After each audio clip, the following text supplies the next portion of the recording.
على أحد من رجالكم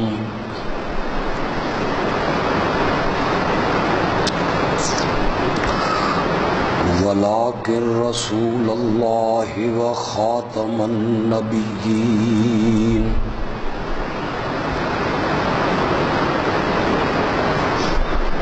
وكان الله بكل شيء عليما.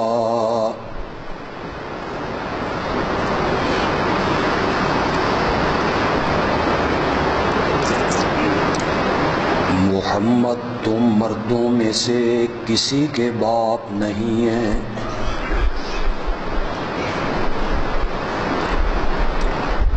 لیکن وہ اللہ کے رسول ہیں اور سارے نبیوں سے آخر میں آنے والے.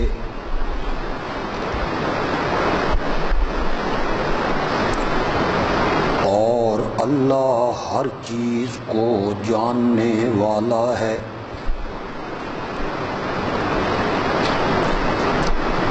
اللہم صلی علی سیدنا و مولانا محمد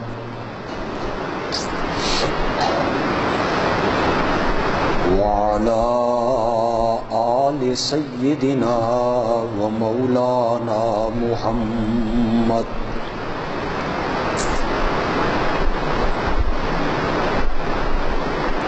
وبارک وسلم ثم صلی علیہ.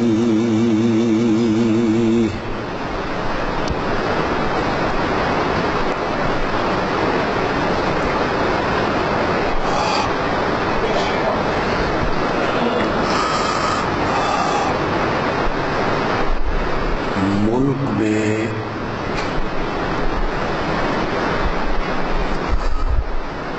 ایک بہت بڑا فتنہ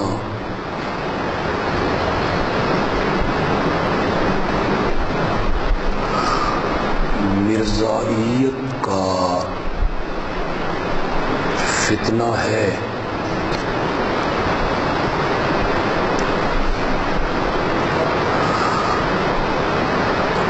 اگر آپ میری گفتگو کو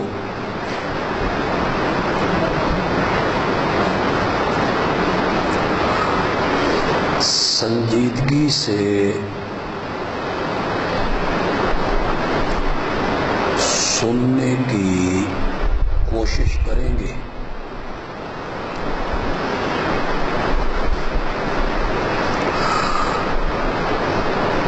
تو میں یہ بتانے کی کوشش کروں گا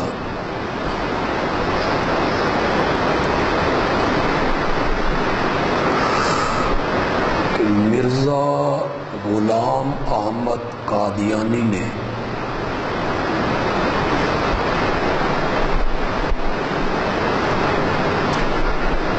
نبوت کا دعویٰ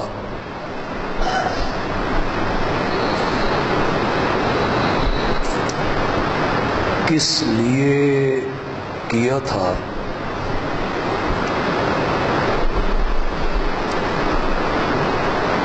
اور اس جنم لینے والے فتنے کا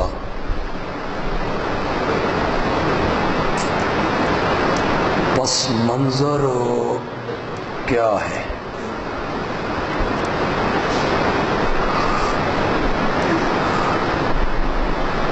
عام طور پہ ہمارے خطباء، واعظین، علماء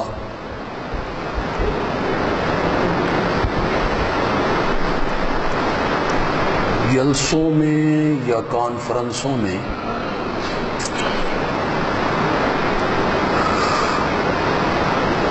اس عنوان سے جب گفتگو کرتے ہیں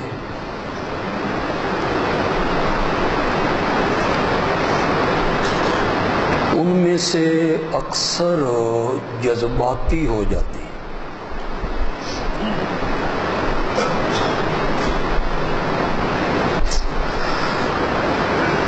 وہ سمجھتے ہیں کہ مرزے کا تمسخر اڑانا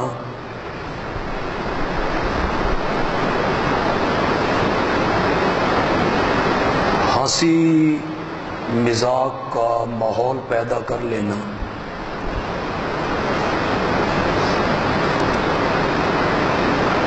یہ ہم نے مرزائیت کی حقیقت لوگوں کو سمجھا دی۔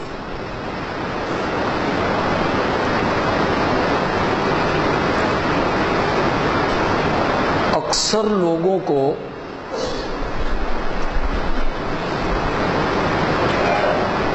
اس بات کا علم ہی نہیں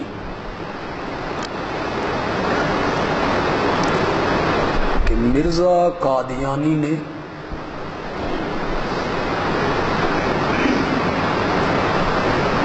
نبوت کا دعویٰ کیوں کیا،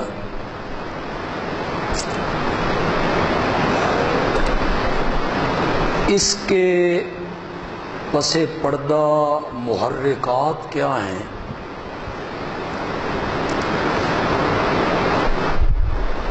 وہ آج کی محفل میں آپ کو سمجھانا چاہتا ہوں۔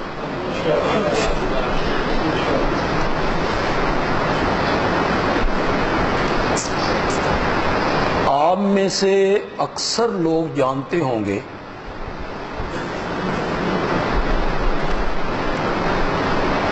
کہ سن 1857 میں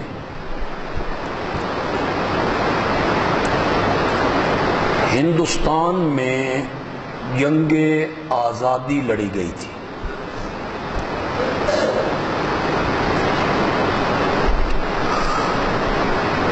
انگریز ہندوستان پہ قابض ہوا،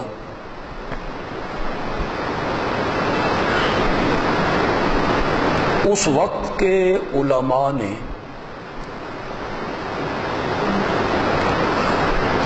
لوگوں کو یہ سمجھایا، ان کا ذہن بنایا ملک ہمارا ہے، خطہ ہمارا ہے، انگریز ہم پر حکومت کیوں کرے؟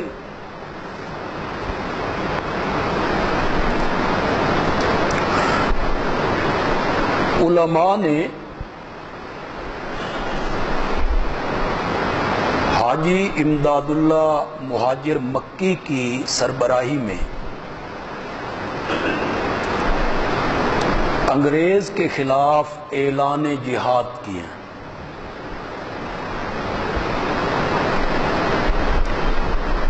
اور آپ یہ بھی جانتے ہیں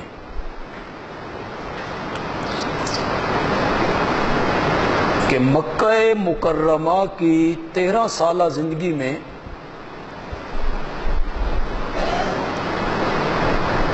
آپ کو ستایا گیا، ظلم و ستم کے پہاڑ توڑے گئے، مگر اللہ نے آپ کو جہاد کرنے کی اجازت نہیں دی۔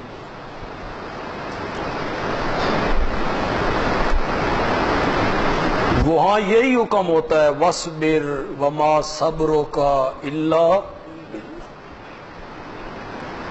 صبر کرو، حوصلہ رکھو، مصائب اور ظلم سہو،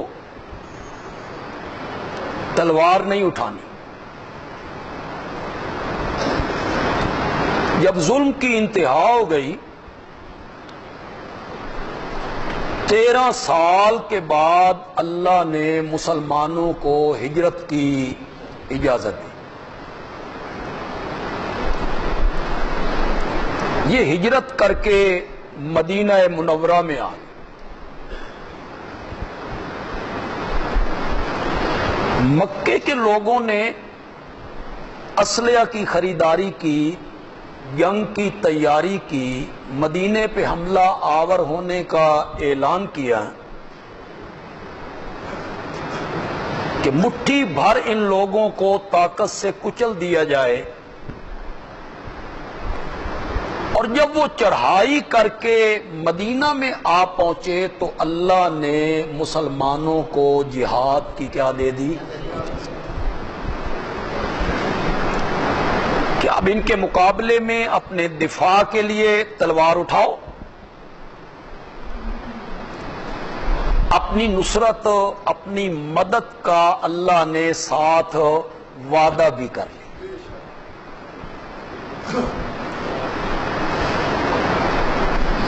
پھر یہ اعلان ہوا کہ ہجرت فرض ہے۔ اگر کوئی آدمی کلمہ پڑھنے کے بعد مکے سے ہجرت نہیں کرتا تو اس کا ایمان قبول ہو کوئی نہیں۔ ہجرت ضروری ہے، لازم ہے ہجرت کرنا۔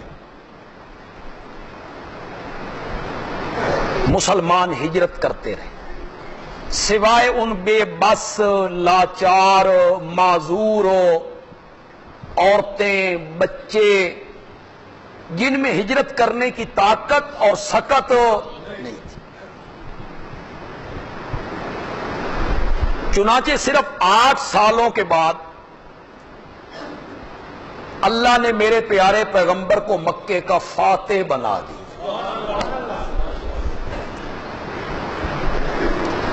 اور آپ فاتح کی حیثیت سے مکے میں داخل ہوئے۔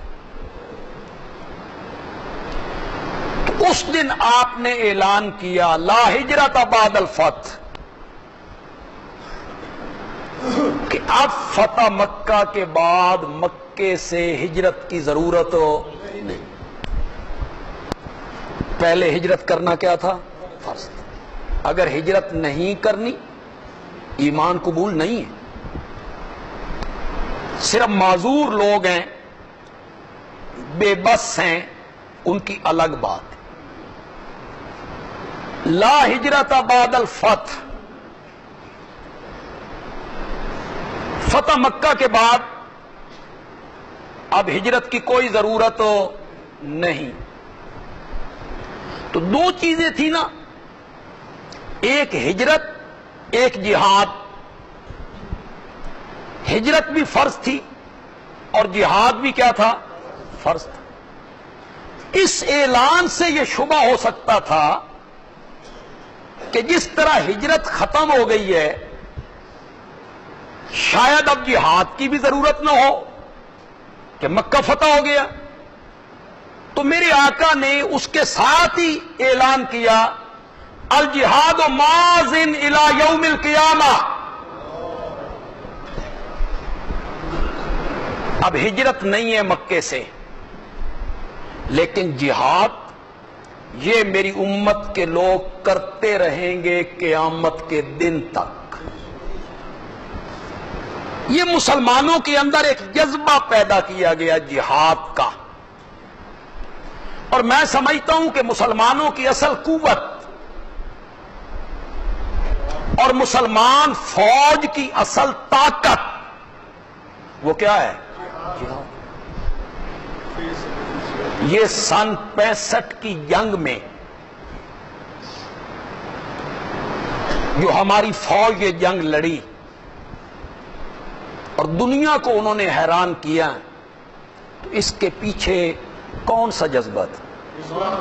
جہاد۔ جہاد کہ ہم اللہ کی راہ میں کیا کر رہے ہیں؟ ہندوستان نے ہم پر جنگ مسلط کر دی ہے۔ ہندوستان واہگہ کے راستے لاہور تک پہنچنا چاہتا ہے، بلکہ بی بی سی کے نمائندے نے تو یہ خبر بھی دے دی کہ ہندوستان کے فوجی مار روڈ پہ بیٹھ کے ہوٹلوں میں چائے پی رہے ہیں۔ ایک جذبہ ہے نا کہ کافر فوج ہمارے میدانوں میں، ہماری سڑکوں پر، ہمارے شہروں میں، ہمارے ملک میں، تو 65 کی جنگ جس جذبے سے لڑی گئی تھی وہ جذبہ کیا تھا؟ جہاد فی سبیل، جس کو اس وقت کے صدر محمد ایوب خان نے اپنی نشری تقریر میں اس کا اعلان بھی کیا کہ ہمارا بزدل دشمن نہیں جانتا کہ اس نے کس قوم کو للکارا ہے، جس کے دلوں میں لا الہ الا اللہ محمد الرسول اللہ کی شمع روشن۔ یہ نقطہ ہے مومن کے لیے، ایمان اور اللہ کے راستے میں جہاد۔ فوج کے دل میں اگر جہاد کا جذبہ نہ ہو تو پھر ہندوستان کی فوج اور پاکستان کی فوج کے درمیان کیا فرق رہ جائے گا؟ وردی، تنخواہ، قوت، طاقت، اسلحہ نہیں۔ یہی جذبہ ہے جس کے پیچھے آقا نامدار ہیں، جنہوں نے فرمایا تھا کہ سرحد کی حفاظت کرنے کے لیے کوئی فوجی مجاہد ایک رات جاگ کے گزارتا ہے تو اللہ نے اس پر جہنم کی آگ کو حرام قرار دے دی۔ یہ وعدے ہیں، یہ وعدے ہیں جو فوجی کے اس مجاہد کے دل میں آتے ہیں کہ میرا لڑنا مال کے لیے نہیں، دولت کے لیے نہیں، شہرت کے لیے نہیں، میں تو اس لیے لڑتا ہوں کہ بچ گیا تو غازی اور کٹ گیا تو شہید، اور شہید ہو جاؤں گا تو بل احیاء عند ربہم یرزقون، پھر اپنے رب کے ہاں عالم برزخ میں مجھے روزی دی جائے گی، میری عزت افزائی کی جائے گی۔ یہ جو جذبہ ہے جہاد کا، اور اس جہاد کے پس پردہ ہے غازی ہونا، شہید ہونا، اس کے لیے جو وعدے ہیں، اور وعدے بھی قرآن نے کیے، پھر صاحب قرآن نے کیے، یہ جذبہ ہی تو ایک فوجی کو اور ایک مجاہد کو ابھارتا ہے کہ سینے پہ بم باندھ کے دشمن کے ٹینکوں کے نیچے آ جائے۔ یہ جذبہ ہے نا، ورنہ کوئی آدمی کرتا ہے؟ آج بھی یہ خود کش حملہ کرتے ہیں، انہیں بھی تو غالباً یہی کہا جاتا ہے کہ آگے جنت تمہارا انتظار کر۔ یہ ایک الگ موضوع ہے، یہ بھی ایک الگ موضوع ہے کہ جہاد کب فرض ہوتا ہے، اور یہ بھی ایک الگ موضوع ہے کہ جہاد کا اعلان کون کرے گا۔ یہ نہیں ہے کہ میں اعلان کر دوں، ادھر سے کوئی اور عالم اعلان کر دے، ادھر سے کوئی لشکر اعلان کرے، کوئی جیش اعلان کرے، وہ جہاد نہیں ہو۔ اس کے لیے ایک امیر المومنین ہو جس پر سارے متفق ہوں۔ جس طرح انگریز کے خلاف 1857 کی تحریک میں جو جہاد ہوا تو اس کی کمان اور امارت حاجی امداد اللہ مہاجر مکی کے ہاتھ میں، سب اس کے پیچھے تھے۔ مولانا محمد قاسم نانوتوی رحمت اللہ، مولانا رشید احمد گنگوہی رحمت اللہ۔ آپ وہ تاریخ تو پڑھیں، کس جذبے سے لوگ لڑے۔ فتح شکست تو اللہ کے اختیار میں، کامیابی نہیں ملی۔ جنگ آزادی میں کامیابی نہیں ملی، انگریز قابض رہا۔ اور تاریخ کی روایات تو ایسی ہوتی ہیں، ایک بات کو تسلیم کر لوں تو بدن کانپ جاتا ہے۔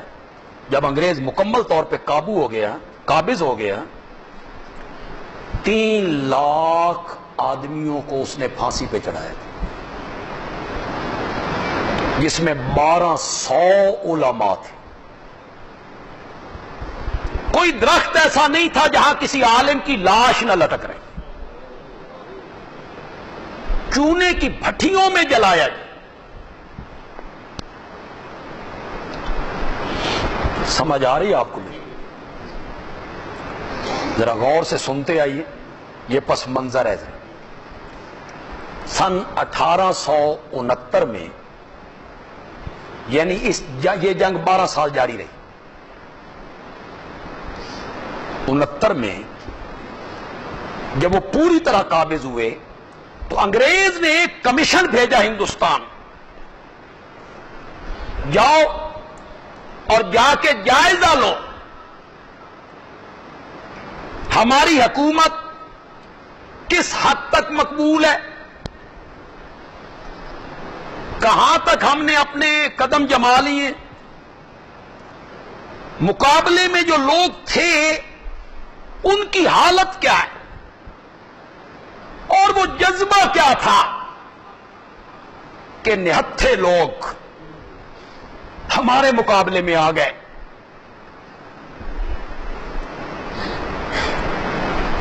مولانا جعفر صاحب کو جب پھانسی کا حکم سنایا گیا تو کتابیں لکھتی ہیں ان کا وزن چند دنوں میں بڑھ گیا. تو انگریز نے پوچھا کہ پھانسی کی سزا سن کے جسم کمزور ہونا چاہیے؟ تو مولانا جعفر نے کہا جسم کمزور ہوتا ہے غم اور پریشانی کی وجہ سے، اور ہمیں جب پھانسی کی سزا سنائی گئی ہے تو ہم تو اس پر خوش ہو رہے ہیں. وزن بڑھ گیا. اس نے کہا ان کو پھانسی نہیں دینی، کالا پانی، عمر قید. جب ان کی داڑھی مونڈی گئی اس وقت وہ روئے. انہوں نے کہا پھانسی کی سزا سن کے نہیں روئے، کالا پانی کی دردناک قید میں تمہیں جانے کا حکم ملا تو تم نہیں روئے، آج روئے ہو. تو کہنے لگے یہ جو میری داڑھی ہے یہ مجھ سے پہلے اللہ نے اس کی قربانی لے لی اور میں پیچھے رہ گیا، یہ قربان ہو گئی اللہ کے راستے میں. کون سا جذبہ تھا مسلمانوں میں جو ہم انگریزوں کے مقابلے میں نہتے جنگ کے لیے تیار ہو گئے؟ وہ کمیشن 1 سال ہندوستان میں رہا، مختلف شہروں میں، مختلف چکوک میں، مختلف لوگوں سے انجمن تنظیمیں. یہ سن 1870 میں جب لندن واپس پہنچا تو ایک میٹنگ ہوئی جس میں ان سارے پادریوں کو بلایا گیا جو پادری ہندوستان میں عیسائیت کے لیے کام کر رہے تھے، انگریزوں نے چھوڑے ہوئے تھے کہ لوگوں کو عیسائی بناؤ. ان تمام پادریوں کو بھی اکٹھا کیا اس میٹنگ میں اور جائزہ لیا گیا کیا وجہ ہے. تو ان پادریوں نے اور اس کمیشن نے یہ رپورٹ پیش کی وہاں کہ مسلمان کسی کی غلامی قبول کرنے کے لیے تیار نہیں. اب بھی ان کے دلوں میں انگریز کے لیے نفرت ہے. کسی کی غلامی وہ کسی صورت میں بھی قبول نہیں کرتے، اور جب تک ان کے اندر جہاد کا جذبہ موجود ہے تو یہ آگ صرف دبی ہے. جس دن کوئی لیڈر قائد سامنے آ گیا تو مسلمانوں کے دلوں میں جو جہاد کی شمع روشن ہے پھر انگریز کے خلاف بغاوت ہو. یہ رپورٹ پیش کی انہوں نے. سوچا گیا اس کا تدارک کیسے کیا جائے.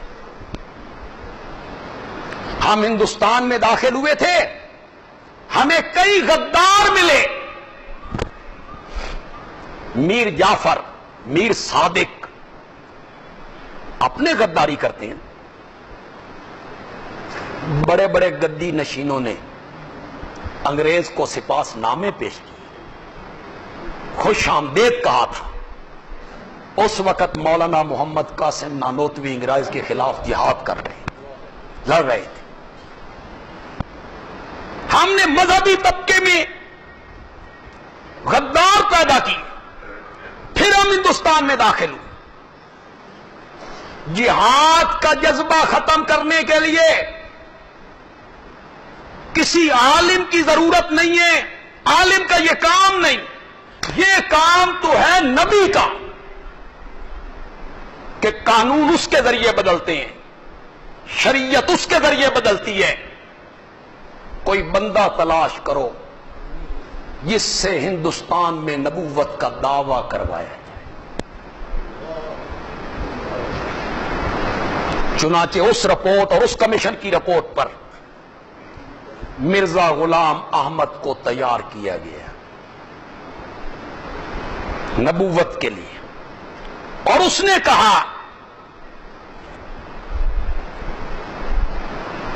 اب چھوڑ دو دوستو جہاد کا خیال، دین کے لیے حرام ہے جنگ و قتال، یہ ان کی کتابوں میں لکھا ہوا ہے۔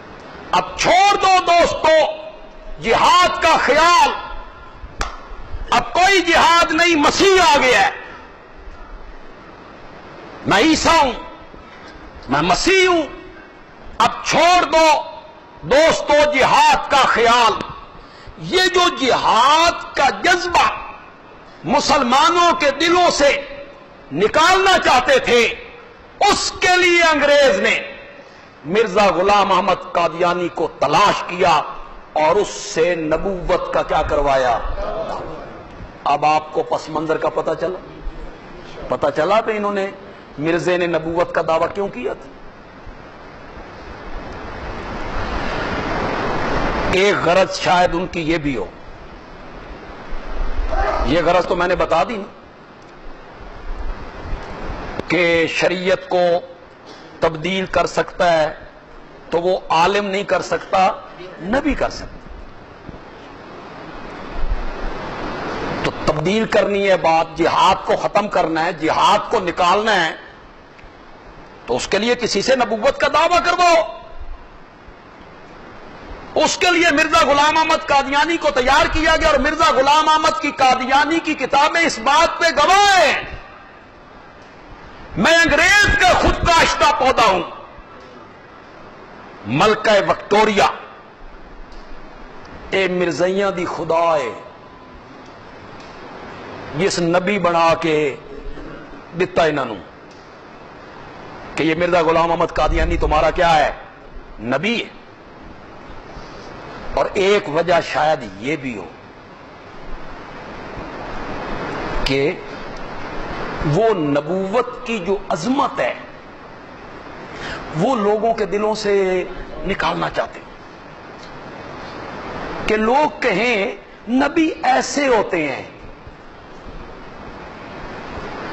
اب کسی مزاحیہ کو، کسی جوکر کو آپ داڑھی لگائیں اور اس کو آپ کہیں آپ خطبہ دیں اور لوگوں سے کہیں اے مولوی ہے، وہ مولوی کی عظمت کو کم کریں۔ یہ جو ہمارے ہاں ڈراموں میں گندے کردار اور گھٹیا کردار کے لیے مولویوں کا روپ اور داڑھی کا روپ ڈالا جاتا ہے، اس کے پیچھے بھی یہی جذبہ ہے، تنفر پیدا کرنا کہ مولوی ایسے ہوتے ہیں۔ کچھ مولویوں کا بھی قصور ہے،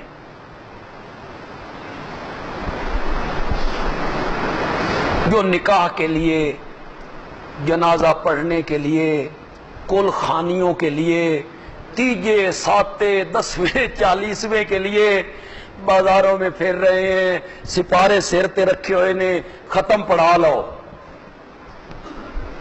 وہ کبھی گلیوں میں لوگ آواز لگاتے تھے برتن کلی کرا لو، برتن کلی، یہ بھی کہتے ہیں ختم پڑھا لو۔ یہ مولویت نہیں ہے، یہ مولویوں کے چہرے پر سیاہ داغ ہے۔ یہ لوگ